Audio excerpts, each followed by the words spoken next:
Obrigado, irmão. Boa noite a todos. Graça e paz. Vou pedir um socorro aqui, o pessoal do louvor, que o cabo aqui, eu não quero puxar nenhum cabo que vai bagunçar aí o que vocês já arrumaram. Só me dá um pouquinho mais de cabo. Queridos e queridas, prazer é todo meu. Seria uma honra ser seu co-pastor, reverendo Ivan, não tenho nenhum problema com isso.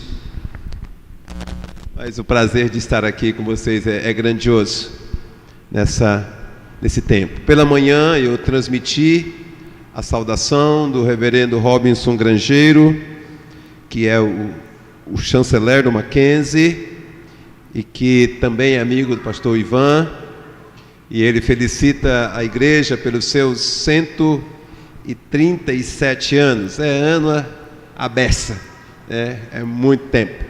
E a graça de Deus é a misericórdia do Senhor. Queridos, eu falei pela manhã que nós temos um baita desafio nessa noite. Eu espero que vocês não durmam, porque de fato eu tenho que tirar José da cova. E nós precisamos de um tempo talvez um pouquinho maior do que eu tenho usado. Abra sua Bíblia em Gênesis 41. Deixa seu texto aberto em Gênesis 41. Esse vai ser o texto que utilizaremos nessa noite. São 56 versículos. Você que está conectado conosco, um prazer muito grande ter você aqui com a gente, ou você que ainda vai ouvir essa mensagem. Eu, eventualmente... Opa! Acho que Deus está ligando para alguém aí, isso é muito bom, né? Eu participo eventualmente de uma igreja chamada Igreja Presbiteriana da Penha, em São Paulo, e às vezes eu colaboro nessa igreja, e eles têm o pastor Amauri tem uma fala muito legal.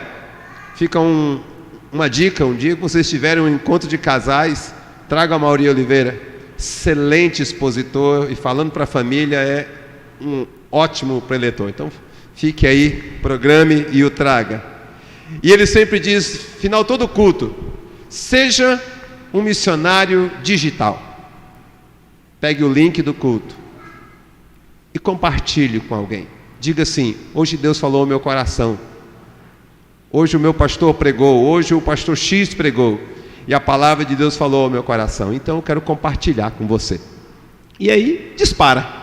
A gente manda tanta bobagem pela internet, né? O link de um sermão certamente é algo que é muito melhor do que um meme ou do qualquer outra coisa. Não estou dizendo que você não possa mandar um meme, só estou dizendo que você pode fazer isso, você pode compartilhar e ser nessa noite um missionário digital. Gênesis 37 nos apresentou José. Gênesis 37 foi na sexta. Ah, pastor, não estava. Não preocupe, está lá no YouTube, você consegue assistir. Gênesis 39 e 40, no sábado à noite e hoje pela manhã, nos mostrou Deus estabelecendo os alicerces da vida de José. Se tinha uma história grande, essa história precisava ser muito bem alicerçada. Gênesis 50, 20, que é o nosso texto, vou pedir ao nosso querido para projetar. É um texto espetacular, maravilhoso. Quando José, no final da história, quando os seus irmãos estão ali diante dele, morrendo de medo, achando que ele ia se vingar, ele vira para os irmãos e faz essa declaração. Vocês podem ler comigo? Pode ler aqui na projeção mesmo, Gênesis 50, 20, vamos lá? Vós...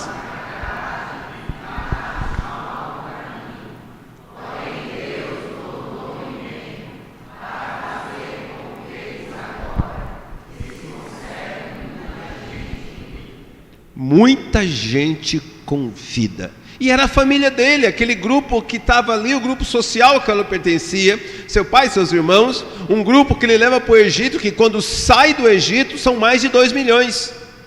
Mas se não tivesse José nessa história, obviamente, claro que Deus proveria outra pessoa, mas coube a ele ser o agente que Deus usaria para abençoar e salvar aquelas vidas que viria a ser a nação. Bom, capítulo 39 e 40 falando sobre o estabelecimento dos alicerces, eu disse o seguinte, que Deus estabelece os alicerces agindo secretamente no meio da adversidade. Também disse que Deus traz à luz o reconhecimento das nossas habilidades e das nossas competências. Disse que Deus despoja o coração da amargura e da justiça própria. Falei que Deus permitiu que a integridade de José fosse provada, quanto ao sexo, quanto ao dinheiro e ao poder, quanto à sua fidelidade a Deus, quando a sua reputação foi destruída e quando ele sofreu injustiças. Eu disse ainda que os alicerces da vida dele são estabelecidos quando Deus reafirma o favor para com ele. E também isso acontece quando o leva a servir qualquer um em qualquer lugar, quando concede a ele uma sensibilidade para perceber a situação do outro, para buscar entender a necessidade do outro, para ouvir a necessidade do outro e para apontar a solução para a necessidade do outro.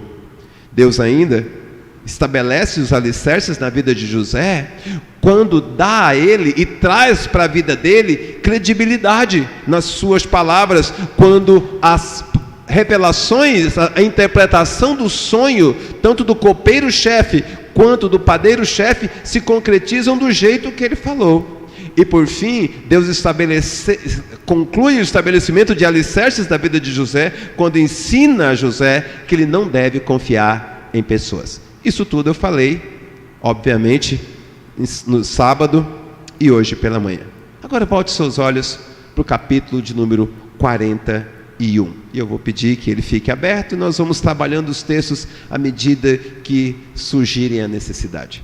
Agora, a partir de Gênesis 41, depois dos alicerces devidamente estabelecidos, esse capítulo vai mostrar agora a Deus se toda boa casa, e hoje eu falei sobre as paredes desse prédio, da igreja de vocês, que são extremamente grossas, que são extremamente fortes, e eu disse que toda parede, se ela é grossa e se ela é uma parede pesada, ela também tem alicerces profundos e também tem alicerces muito bem estabelecidos.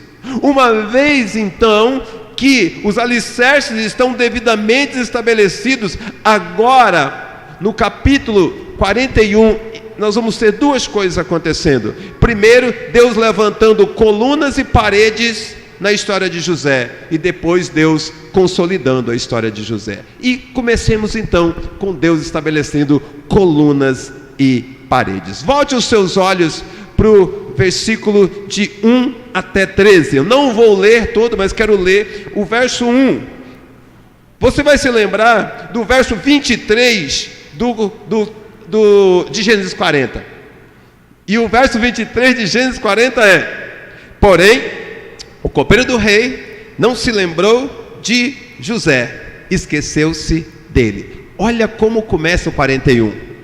Passado 2 anos completos, Faraó teve um sonho, e eis que estava em pé junto ao Nilo.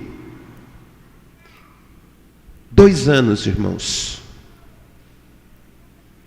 José, por aquela movimentaçãozinha, tipo assim, se lembra de mim, tá? Conversa lá com o faraó, pede para o faraó me tirar daqui, eu sou um injustiçado, fizeram maldade comigo. Por essa conversinha boba, ele tomou mais 2 anos de cana. Verdade, porque o texto diz exatamente isso. Passado 2 anos, Faraó vai ter um sonho. O que esse texto nos ensina? Quando Deus está levantando colunas e paredes da nossa história, é que Deus vai nos ensinar que Ele é o Senhor do tempo. Ele é o Senhor do tempo. Passam 2 anos, o texto caminha. Quando chega no verso de número 8, de manhã, ao despertar, muito perturbado, mandou chamar todos os magos do Egito e todos os sábios, contou-lhes os seus sonhos, mas não havia ninguém que pudesse dar interpretação. 9. Então o copeiro-chefe disse a Faraó: hoje me lembro das minhas ofensas. Quando o Faraó ficou irado com os teus servos e me pôs na prisão, na casa do comandante da guarda, a mim e o padeiro-chefe, eu tive um sonho. Ele vai contando: achamos um jovem hebreu, no verso 12, e ele nos interpretou o sonho do jeitinho que aconteceu. E o verso 13 diz: e tal como nos interpretou, assim aconteceu. Eu fui restituído ao meu cargo e o outro foi enforcado. Não foi o copeiro que esqueceu, foi Deus que fez ele esquecer, porque na hora certa ele lembra. No momento cirúrgico ele estava ali. Ele é restituído à presença de Faraó. O cara que esquece lembra. Ele diz: eu me lembro como hoje das minhas ofensas. 2 anos Deus estava ensinando José a lembrar-se que o Senhor do tempo é Ele. Não tente dar jeitinho, não tente antecipar o relógio. José, fica aí, vai aprender mais um pouquinho. Quando Deus está levantando colunas e paredes na vida de alguém, como José e na nossa, lembre-se, Ele é o Senhor do tempo. Você não consegue antecipar, mas também não consegue atrasar. O texto prossegue. Quando você olha para o verso 14, diz assim: então Faraó mandou chamar a José, e o fizeram sair às pressas da masmorra. Sabe o que é interessante nesse texto? É que quando Deus resolve e começa a fazer as coisas na nossa vida, não tem enrolação, não tem conversa fiada, não tem eu vou ver. O texto diz que Deus é o Senhor do tempo, mas na sequência, o texto nos ensina que Deus promove mudanças imediatas. José estava lá, Faraó diz: vem para cá, tragam para mim. E fizeram ele sair às pressas. Ele se barbeou, mandaram ele tomar um banho, devia estar fedendo. Cadê? Um lugar muito cheiroso, quem já foi sabe como é que é. E ele é arrumado, porque ele tinha que ir à presença do Faraó. Os egípcios já tinham um nojo dos escravos. Se ele fosse sujo, ele nem chegaria à presença de Faraó, porque lembre-se, Faraó era Deus naquela cultura. Ninguém se apresentaria diante do Deus do Egito de qualquer jeito. E uma mudança imediata é promovida ali, uma mudança estética. Ele toma um banho, alguém corta o cabelo, alguém faz a barba, alguém dá uma roupa nova, alguém coloca uma sandália nos pés. Pronto, José, tá cheirosinho, vai falar com o Faraó, porque do jeito que você estava não tinha jeito não. As mudanças que Deus opera na minha vida e na sua vida não tem enrolação. Quando é Deus que está construindo, quando é Deus que está estabelecendo, as coisas vão acontecendo na sua história. Ele é Senhor do tempo, Ele faz as pessoas esquecerem, mas quando Ele faz com que elas se lembrem de você, certamente as coisas acontecerão de uma maneira que você não espera. E José não esperava isso aqui. José já tinha perdido a esperança. José já nem lembrava mais do copeiro. Mas o copeiro se lembrou dele. Ou melhor, Deus fez o copeiro se lembrar de José. Mas o texto prossegue. Quando você olha para o verso 14 ainda, diz assim: ele se barbeou, mudou de roupa e foi se apresentar a Faraó. Este lhe disse: tive um sonho e não há quem o interprete, porém ouvi falar a respeito de você. Quando ouve um sonho, é capaz de interpretá-lo. A terceira coisa, quando Deus está levantando colunas e paredes da nossa história, Ele vai levar você a lugares que você jamais sonhou chegar, para ouvir coisas que jamais se passaram pela sua cabeça. Já José imaginava ir a qualquer lugar, para fora do Egito, voltar para casa, mas ele não imaginava que ele ia na presença de Faraó. José, de repente, sabia que um ou outro podia contar uma história para ele, mas ele não sabia que Faraó contaria uma história para ele. E quando eu pego esse texto, eu vou para 1 Coríntios 2,9, que diz: nem olhos viram, nem ouvidos ouviram, nem jamais penetrou em coração humano aquilo que Deus tem preparado para aqueles que o amam. Presta atenção nisso, meus irmãos e minhas irmãs. Quando você ama ao Senhor, e se você o ama verdadeiramente, não se preocupe, Ele fará com que as pessoas se lembrem de você, Ele promoverá mudanças imediatas no curso da sua história, e Ele vai te levar em lugares que você jamais sonhou. Posso dizer a vocês que já dormi em lugares muito ruins na minha vida, mas já dormi em quartos de hotéis que eram maior que o meu apartamento. Já comi em costa para rua, não sei se vocês têm isso aqui, né? Pará, na região norte tem, um bocado de vezes, nunca morri não, graças a Deus, mas já comi em lugares que eu falo, não tenho dinheiro para pagar esse negócio de jeito nenhum, e não tem mesmo. Já usei roupa doada, já pude entrar em lojas e comprar ternos caros. Estou contando isso para dizer que houve uma época que eu orava por pasta de dente, escova de dente, sabonete, e quando eu tinha cabelo, shampoo. Mas foi um tempo.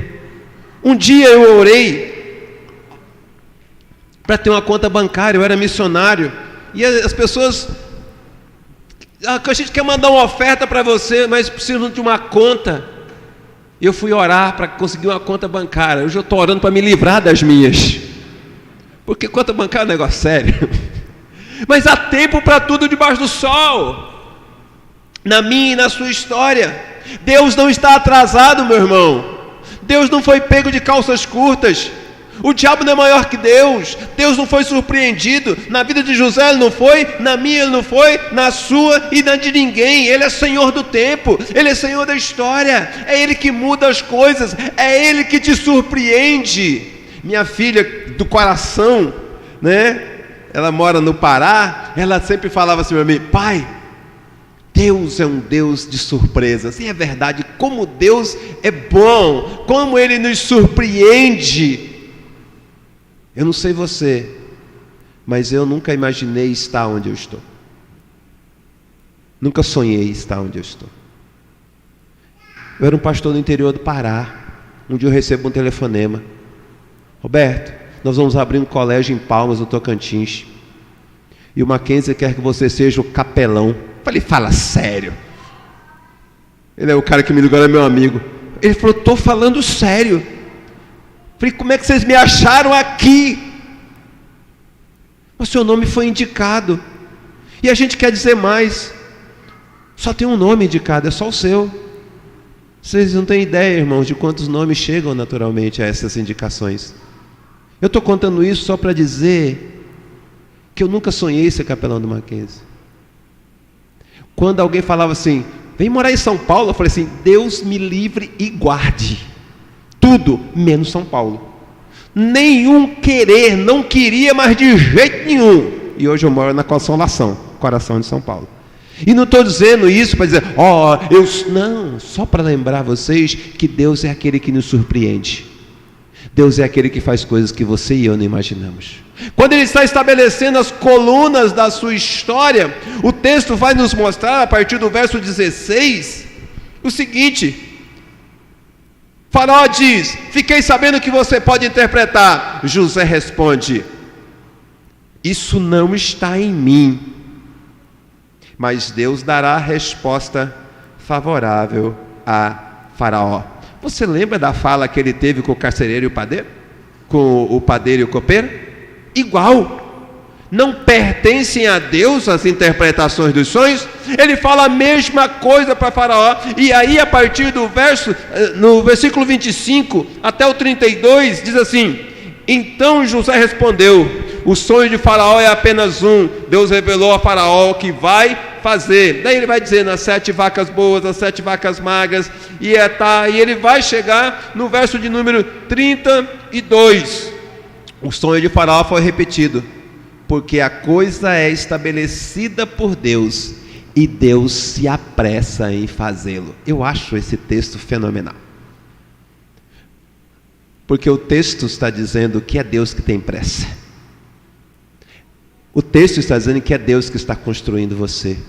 O texto está dizendo que é Deus que está erigindo as colunas. O texto está dizendo que é Deus que está levantando as paredes. E o texto está dizendo que Ele tem pressa em fazer.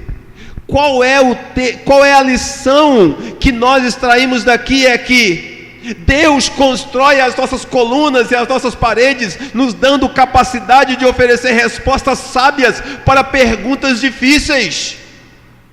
Faraó apresenta um sonho enigmático.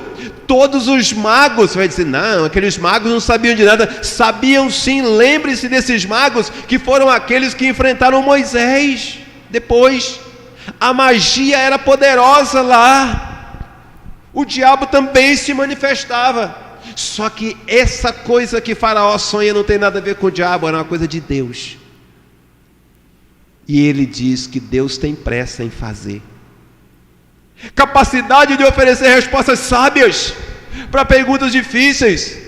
O grande problema é que muitas vezes as pessoas buscam em nós referenciais. As pessoas nos perguntam coisas e você diz assim, vou perguntar para o pastor. Mas por que você não pode dizer? Não, que o pastor tem uma unção especial. De onde? Quem inventou esse negócio? Ô pastor, vem orar aqui, que você tem uma oração forte. Oração forte. O dia que alguém chamar você para uma oração forte, não entra, não terecô. Que pastor tem oração em nome de Jesus, assim como vocês, ou não? Não, mas é que o pastor, ele estudou para orar? Eu não conheço alguém que estudou para orar. Presta atenção. Quando Deus está construindo você, Ele está construindo você e concedendo você sabedoria. E sabedoria é um negócio que a gente pede para Deus. Tiago vai dizer, peça sabedoria. Vocês não têm porque não pedem. Pedem para ser sábios, pedem para ser maduros. Peçam. Ah, mas José não pediu. Mas a história está ensinando que a gente pode pedir. Hoje nós estamos vendo a história de José por um prisma diferente. Nós estamos afastados da situação, nós não estamos vivendo o que ele estava vivendo, então nós conseguimos extrair lições como essas. Deus está construindo a sua vida, Deus está construindo as paredes da sua história, e Ele faz isso também com o que está nos versos 33 a 36, que diz assim: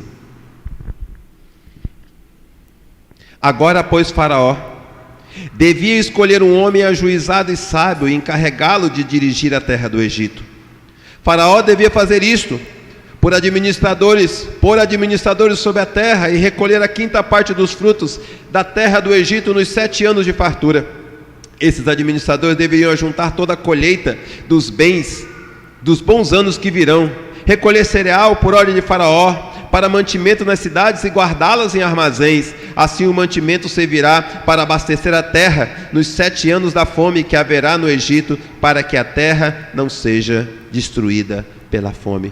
A interpretação do sonho é 7 anos de bonança, 7 anos de fome.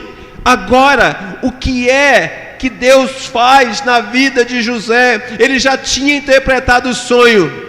Agora, Ele faz com que José, com sabedoria, junto com o diagnóstico de 7 anos de bonança, com 7 anos de fome, aponte a solução para a crise.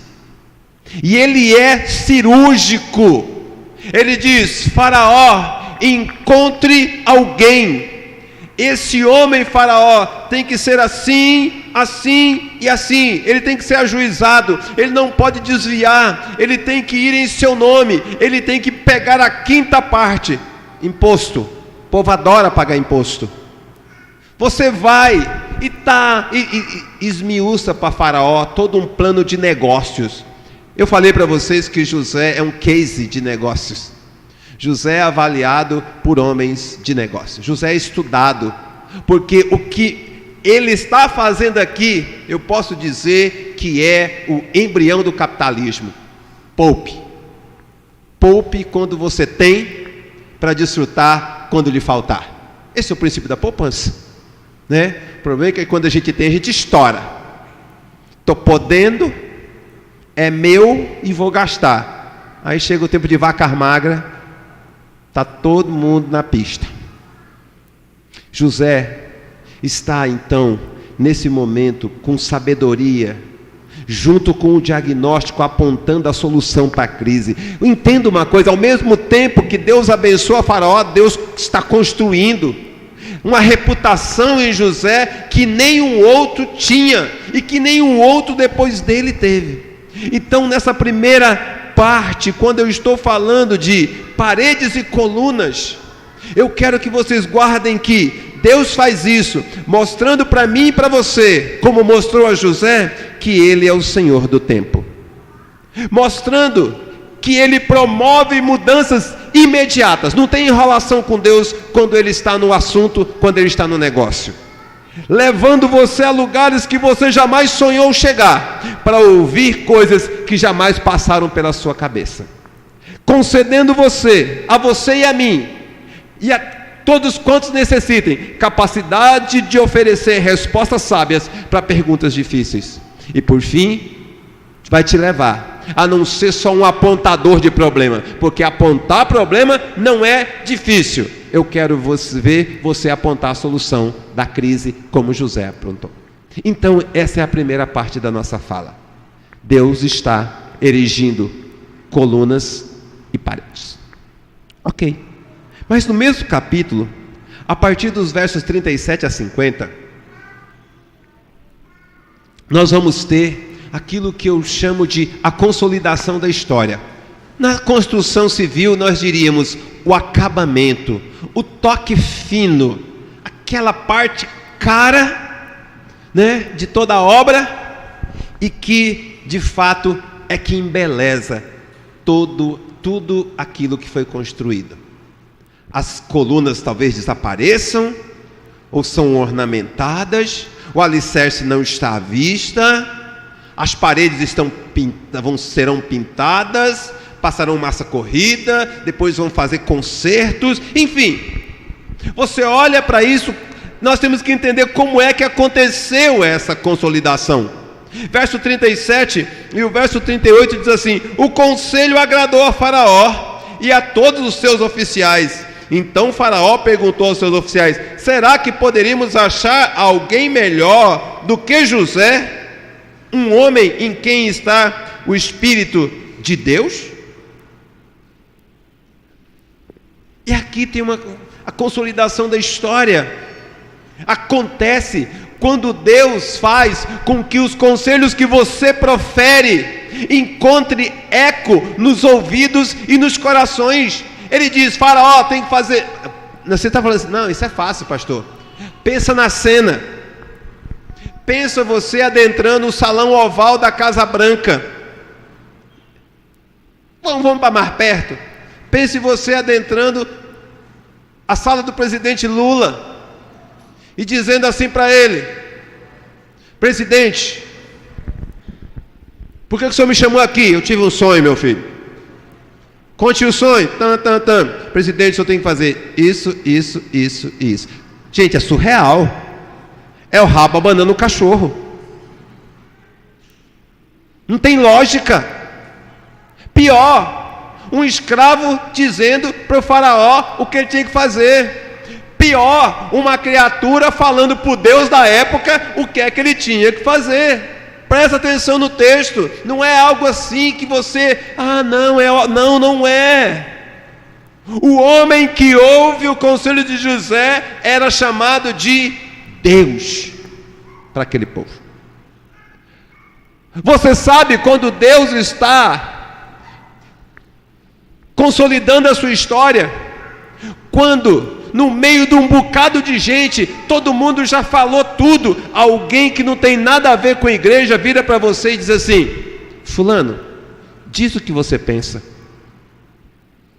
O que é que você acha disso? Significa que você está se tornando um homem, uma mulher de credibilidade, e que o que você falar terá peso na vida daquela pessoa. O texto prossegue.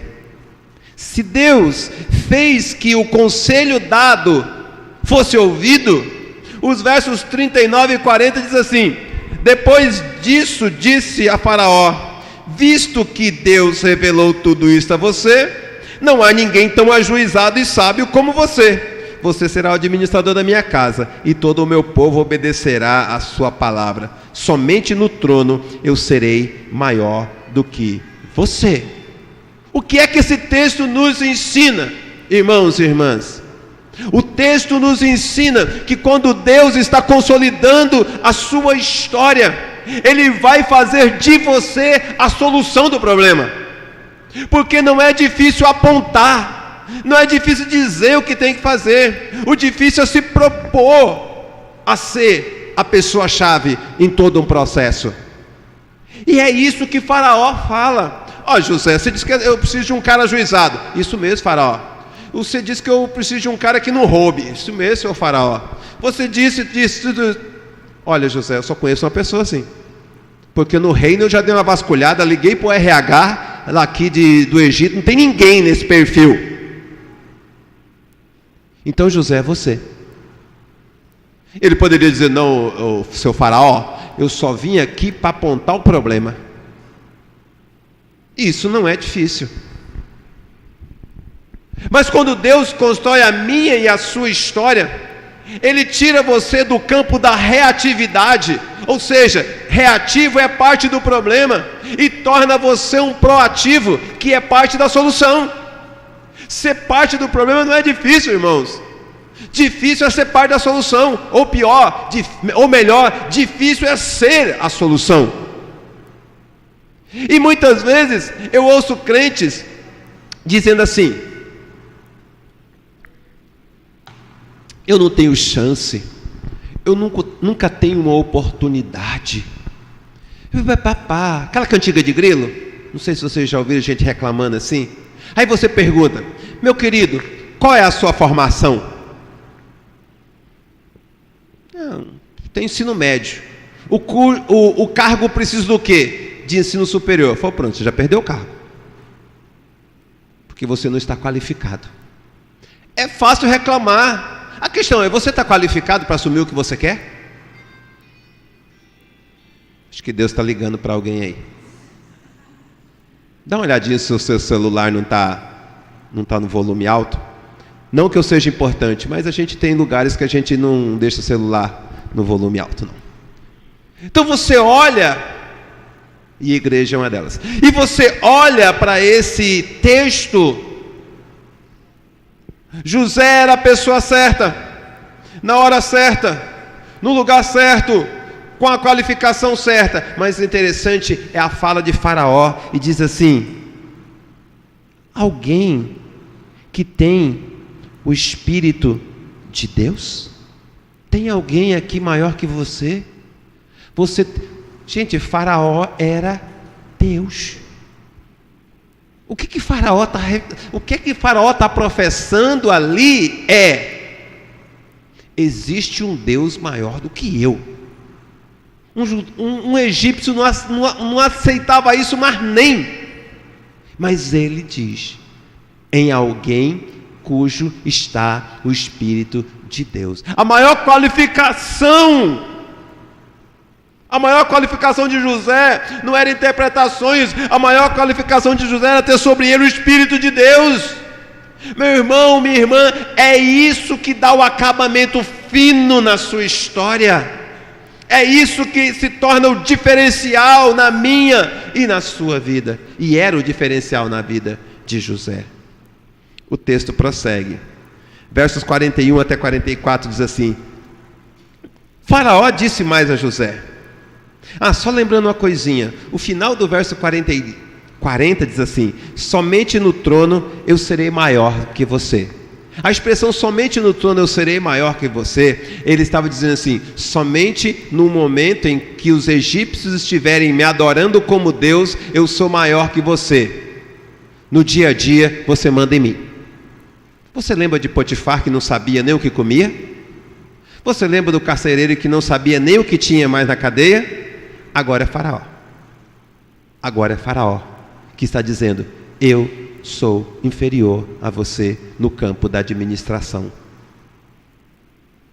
O texto prossegue: e Faraó disse mais a José: eis que te constituo autoridade sobre toda a terra do Egito. Então Faraó tirou o anel sinete da mão e pôs no dedo de José, mandou que o vestisse com roupas de linho fino e lhe pôs no pescoço um colar de ouro e o fez subir na sua segunda carruagem e clamavam diante dele: inclinem-se todos. Desse modo deu-lhe autoridade sobre toda a terra do Egito. Disse ainda Faraó a José: eu sou Faraó, mas sem a sua ordem ninguém poderá fazer nada em toda a terra do Egito. Eu, cara, fico pensando o seguinte: como é que devia estar a mulher de Potifar nessa altura do campeonato? Como é que a Potifira ou Potifera estava? Ela deve ter olhado e falado assim: bem, esse menino era vingativo. O Potifar, não faço a menor ideia, meu amigo, mas nós dois estamos no sal se ele for. Imagine o pessoal que talvez tivesse batido em José.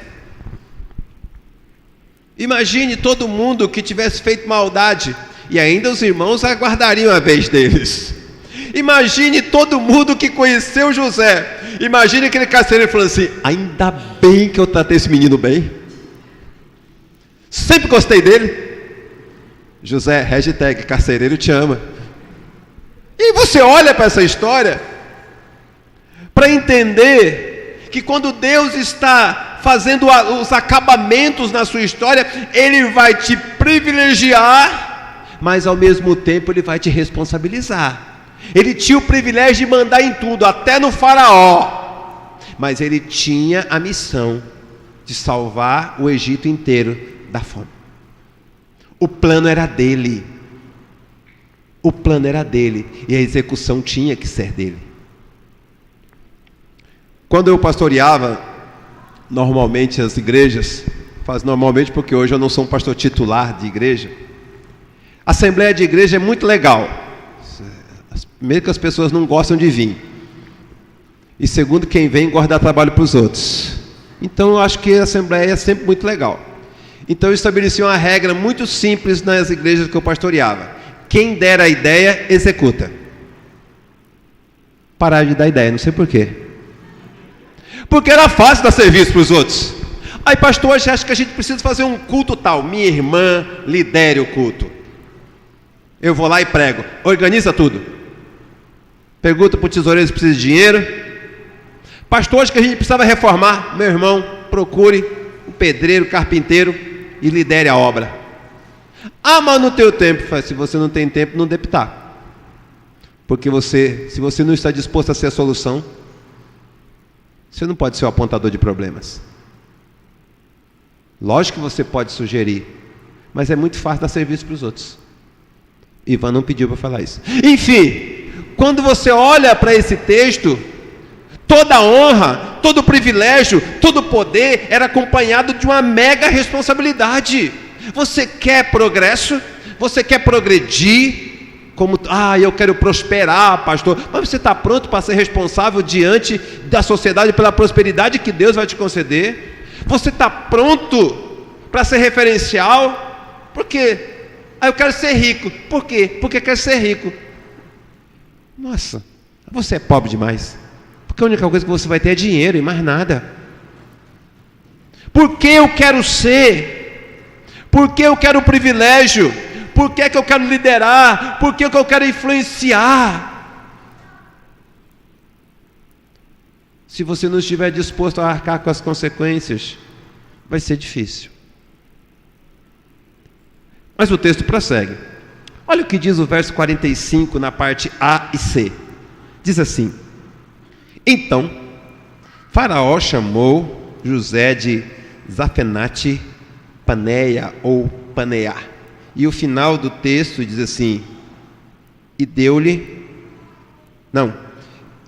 José percorreu toda a terra do Egito. Quando você olha para esse texto, quando Deus está de fato promovendo toda a transformação necessária. Agora Ele está fazendo os acabamentos, dando aquele toque fino em você. Ele vai promover uma mudança radicalíssima em você. Quando ele foi nomeado governador, ele tem o seu nome mudado. Faraó olha para ele e fala assim: você vai chamar Zafenate-Paneá. Ele falou: mas eu gosto mais de José. Não, você é o Zafenate-Paneá. Ele falou: que acha de nome feio é esse, Faraó? Não importa, eu estou mudando o seu nome, eu sou Faraó. Tá bom, eu sou o tal do Zafenate aí. Mas o interessante é o que significa Zafenate. Uma interpretação mais popular diz que Zafenate significa Deus salva, Ele vive. Essa é uma das interpretações. Outros intérpretes dizem que Zafenate-Paneá ou Paneia significa o revelador de segredos. Mas eu gosto de uma outra definição que diz que o nome que Faraó deu a ele significa aquele que alimenta a terra dos vivos. Aquele que vai colocar comida na nossa mesa. Aquele que não vai deixar com que nós morramos de fome. Aquele que não nos deixará ser entregues à própria sorte. Eu não tenho nenhum problema com nenhuma das três definições. Acho todas as três viáveis. Mas eu particularmente gosto mais dessas. Mas sabe o que é interessante? Quando ele sobe e passa a ser governador, ele tinha 30 anos. Isso quer dizer que ele comeu o pão que o diabo amassou por 13 anos. A história dele, dos 17 aos 30, foi punk, como diria a meninada. Foi cabulosa, foi difícil. Literalmente, ele estava na cova. Aqui, ele já está no palácio. Mas olha o percurso. Todo mundo gosta de Gênesis 50:20. Todo mundo gosta de Gênesis 41 a partir do 35. Mas esquece de todo o processo que o levou até ali. Mas o texto prossegue. Quando Deus está estabelecendo a sua história, quando Deus está dando aquele acabamento na sua história, Ele vai confirmar as palavras da sua boca. Ele vai, de fato, estabelecer a sua credibilidade. Olha para os versos 47 a 49. Nos 7 anos de fartura, a terra produziu com abundância, e José ajuntou todo o mantimento que houve na terra do Egito durante os 7 anos, e os guardou na cidade. O mantimento do campo ao redor da cidade foi guardado na mesma cidade. Assim José ajuntou muitíssimo cereal, como a areia do mar, até perder conta, porque ia além das medidas. Agora volta os seus olhos para o versículo 53, que diz assim: passados 7 anos de abundância que houve na terra do Egito, começaram 7 anos de fome, como José havia predito, e havia fome em todas as suas terras, mas em toda a terra do Egito havia pão. Quando toda a terra do Egito começou a sentir fome, o povo clamou a Faraó por pão, e Faraó disse a todos os egípcios: vamos ler juntos? Vão falar com e façam o que ele... 56 diz: havendo pois fome sobre toda a terra, José abriu todos os celeiros e vendia aos egípcios, porque a fome aumentava na terra do Egito. Do jeito que ele disse, do modelinho que ele falou: 7 anos de fartura, 7 anos de fome, ajunta no celeiro, guarda perto da cidade, virá a fome, acontecerá. Você acha que Faraó mandaria dizer assim: procure José, faz tudo o que ele disser, se ele não entendesse que o que José falava era verdade? Se ele não tivesse percebido já que da boca de José emanou a verdade que estava salvando a nação deles? Hoje de manhã, eu brincando com os meninos, perguntei: as pessoas acreditam em vocês? Quando você diz que alguma coisa, você precisa de alguma coisa, as pessoas acreditam em vocês? Quando você, meu irmão, quando você, minha irmã, abre a sua boca para falar, a pessoa para te ouvir ou fala assim: ouve não, você não tem nada para dizer para nós? Quando Deus está consolidando a sua história, as suas palavras e a sua integridade é confirmada diante de todos. O texto prossegue.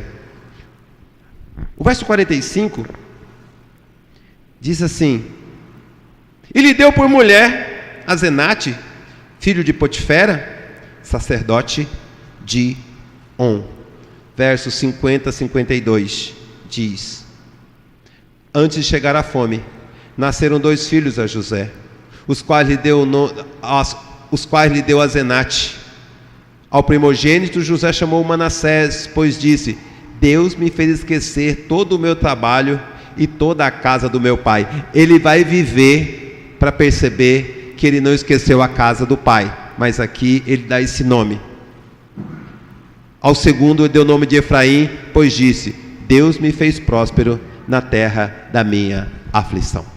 Quando você e eu olhamos para esse texto, quando Deus está estabelecendo e consolidando nossa história, Ele vai mudar a nossa sorte, nos concedendo famílias, nos concedendo esposa, nos concedendo filhos e filhas, nos concedendo pessoas para caminhar conosco. Agora ele não era mais um homem solitário, agora ele não era um homem mais desprezado, ele tinha uma mulher para o amar, ele tinha filhos para amar, ele tinha uma esposa para amar. E quando a gente fala disso, nós temos uma geração de jovens e adolescentes que estão pensando em ser youtuber, influencers, sei lá mal o que, né? Ai, me dá um like. Outro dia eu pego o meu filho dizendo: dá um like aí. Eu falei: pronto, agora deu. Mas é interessante, quando a gente para e fala assim: minha filha, meu filho, me diz aí, com quem você pretende se casar? Não pensei nisso, não. Não? Mas sou muito nova para casar. Ué, mas você é muito novo também para querer ser youtuber. Você é muito novo para querer ser influencer também. Não é? Ah, mas eu quero ser rico. Não, mas você é muito novo para ser rico. Não, mas para ser rico não tem problema não, mas para casar tem. Eu não estou dizendo que você vai casar amanhã. Eu estou dizendo, como você tem falado com Deus sobre a pessoa que você vai casar? Mas pastor, aqui o texto está dizendo que o faraó é que deu a mulher para José. Ele tinha lá escolha? Não, naquela cultura não, as esposas eram dadas mesmo. Mas nós somos uma geração que os pais às vezes não estão tão preocupados com quem os filhos vão casar. Não estão orando por isso. Estão querendo: eu quero que o meu genro, que a minha nora seja uma pessoa boa. Gente, de gente boa o inferno está cheio. Coisa por causa de gente boa que não... é só gente boa. Os seus filhos poderiam significar: Deus me fez esquecer todas as dores. O seu filho poderia significar: Deus me fez próspero na terra da minha aflição. Para pensar como é que você olha para a sua família, que é o nosso grande calcanhar de Aquiles em qualquer igreja. Volta e meia tem um pai e uma mãe desesperados, às vezes são os filhos que estão desesperados com os pais.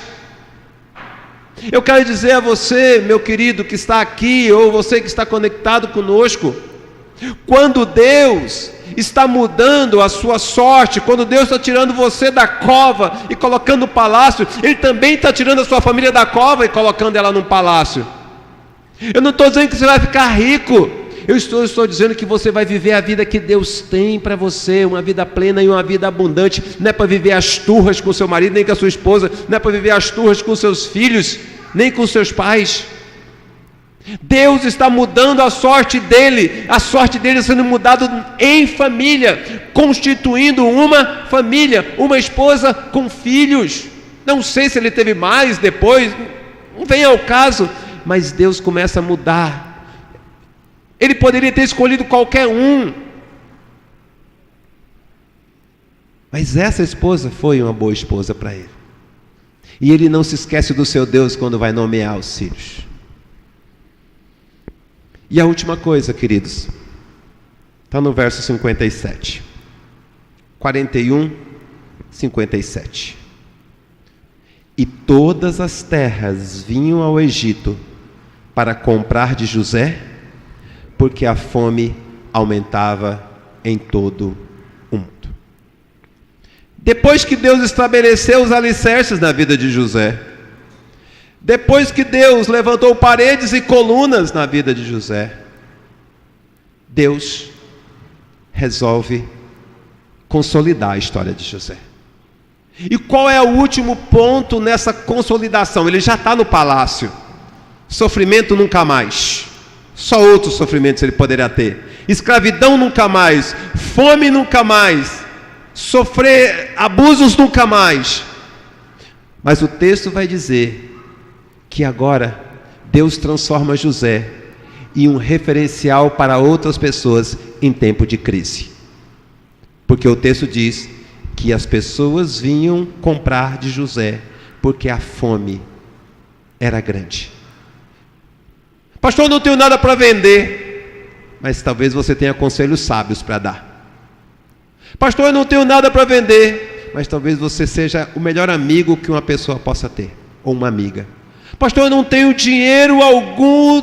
Mas você certamente será a pessoa que não abrirá a boca para falar uma bobagem, uma besteira. Por quê? Porque foi Deus que estabeleceu o seu alicerce, foi Deus que construiu as suas paredes, foi Deus que erigiu as suas colunas, e foi Deus que finalizou a obra da sua vida e na sua história. Irmãos e irmãs, da cova ao palácio, uma história escrita pela mão de Deus. Esse é José.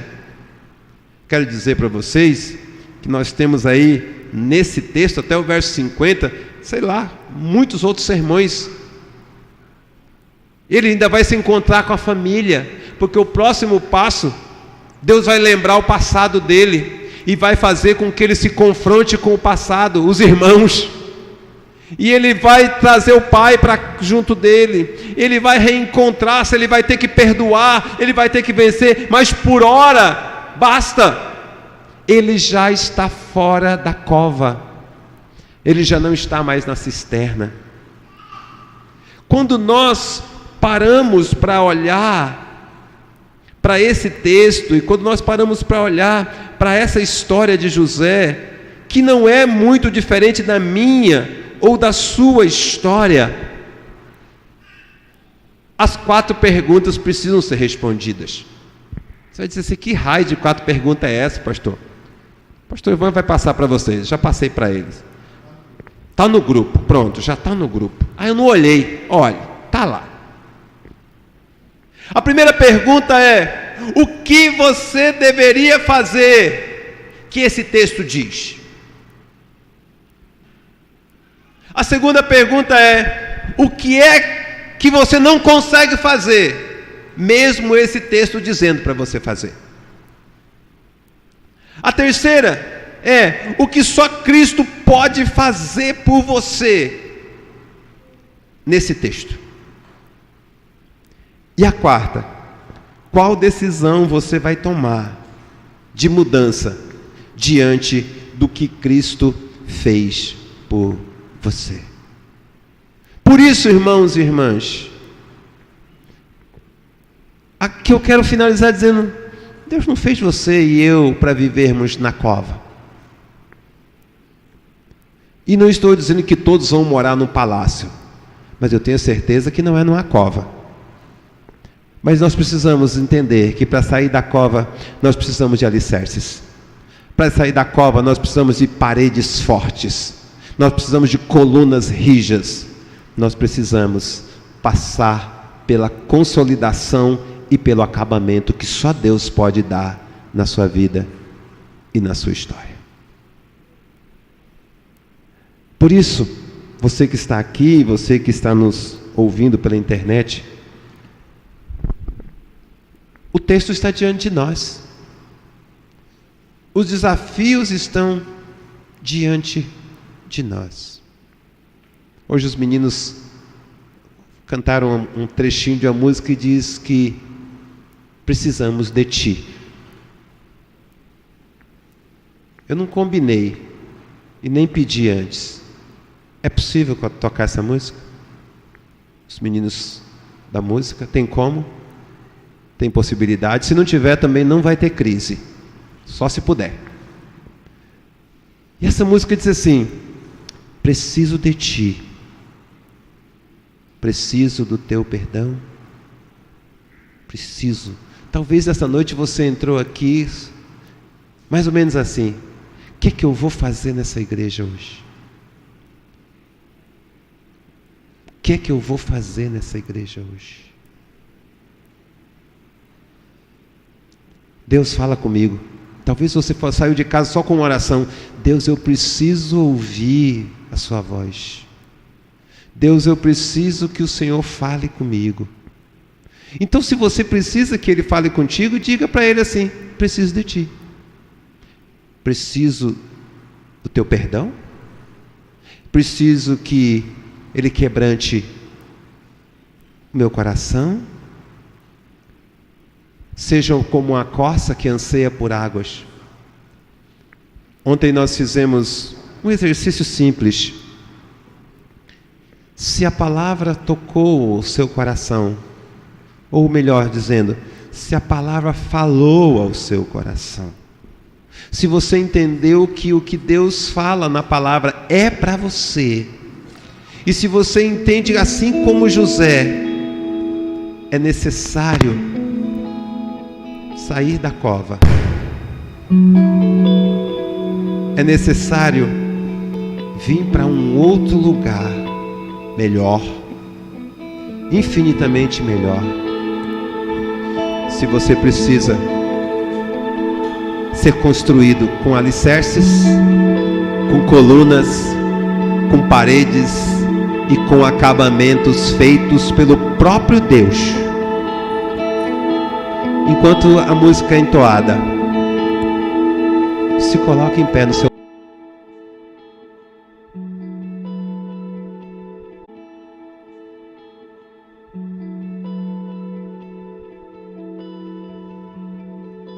Preciso de Ti.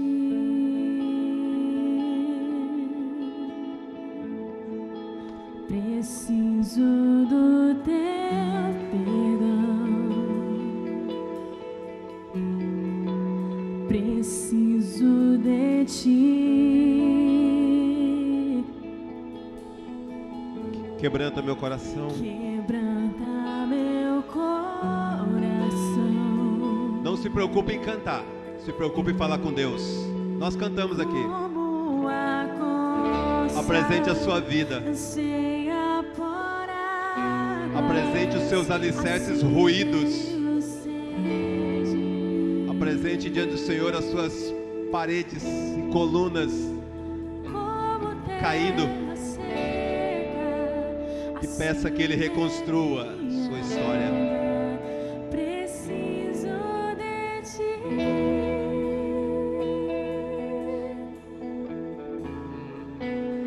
Distante de Ti, Senhor, não posso viver. Não vale a pena existir. Peça que Ele escute o seu clamor. Escuta o meu clamor, mais que o ar que eu respiro, preciso de Ti.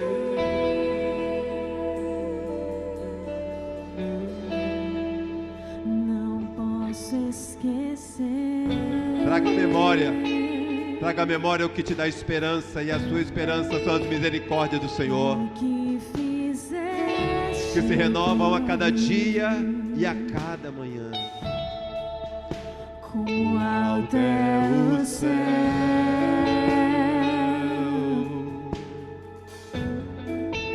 Tua misericórdia é sem fim. Como o Pai se compadece dos filhos, assim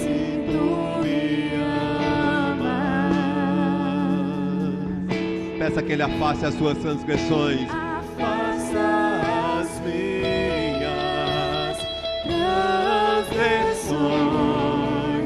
Preciso de ti.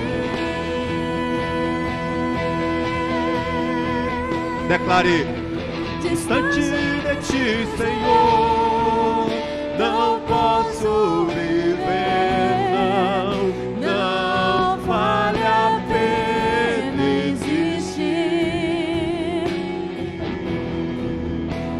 Escuta o meu clamor, mas que o ar que eu respiro, preciso de ti.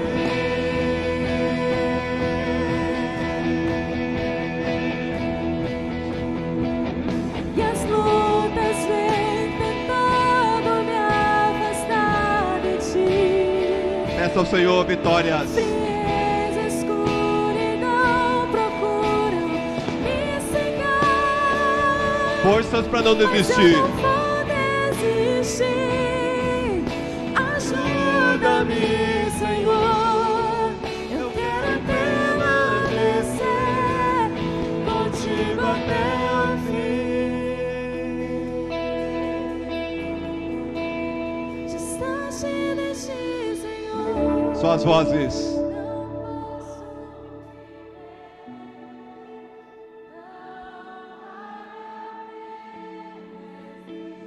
Essa é uma oração que você está fazendo nesse momento. Escuta o meu clamor, Mais que o ar. mas que o ar que eu respiro. Precisamos de Ti, Senhor. Preciso de ti. Repita mais uma vez essa oração. Distante de Ti, Senhor. Distante de Ti, Senhor. Não posso viver, não vale a pena existir. Pastor Ivan. Escuta o meu clamor, mas que o ar que eu respiro, preciso de ti.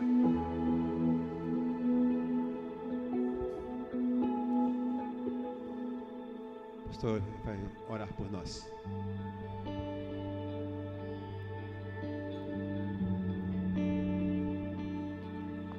Senhor, louvado seja o teu nome, meu Deus. Porque tu és o nosso Deus. Um Deus que não está emudecido. Um Deus que continua a falar conosco através da tua palavra. Um Deus que não é uma ideia, um pensamento, uma filosofia.